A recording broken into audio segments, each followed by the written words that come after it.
Hey everyone, welcome to another Doomer update. Sorry it's been a little bit. I'm currently in the process of packing all my things. As you may or may not be able to see around me, there's boxes everywhere. And we're moving in a few weeks, so we've been really busy, really tired and overwhelmed. I just walked home from work and just finished a 9-hour shift moving boxes all day. So yeah, pretty beat, but I briefly wanted to talk to everyone really quick about a new phenomenon that's been occurring, or a newer phenomenon that's been occurring in the Arctic. So take a look over here. So this site is the Global HYCOM Navy Arctic site, and I will post a link on this video so we can walk through how to do this together. So what you want to do is you're going to click on the link, you're going to scroll down to where it says ice thickness, and you're going to click on this last 30 days GIF, and that's going to be able to show you what we're working with now. Now this projection, so it's currently February 18th.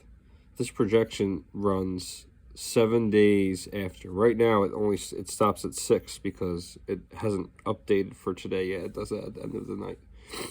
So what you're seeing is the last 30 days of satellite data plus a forecast of the next, you're going to see 4 weeks of real data, and then the last edge of it is a forecast based on that data.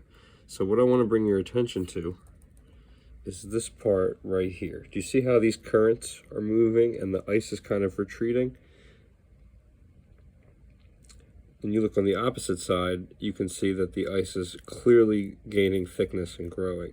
So why is it that in winter, when the entire ice sheet is supposed to be growing like this, we have these kind of talons of non-ice right here? Well, if you take a look at the website Nature Bats Last, and you look at the climate change summary essay, you look at feedback loop number 40 in that essay, as reported in the March 23rd, 2015 online issue of Climatic Change, the slowing of the AMOC is exceptional and is tied to melting ice in Greenland. So I think the slowing of the AMOC, the Atlantic Meridional Overturning Circulation, is this conveyor belt that brings warm water and cold water conversely to the Arctic, depending on the season. And if that conveyor belt is slowing down, then it's taking more time for that warm water to reach the Arctic. Therefore, it's not only getting warm and melting through the summer and fall, but now bleeding into the winter. It's still very warm above the Arctic Circle at surface level and at the deep ocean. Another cool thing about this website is you can look over here at sea surface temperature, and you can see, this is a graph in Celsius right here, so you can see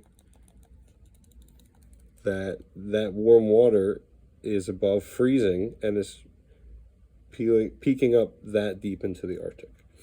So just an important thing I think everyone should be taking a look at as we end the freeze season and prepare for the melt season in about 3 to 4 weeks, with an already very shaky, slushy ice sheet ahead of us.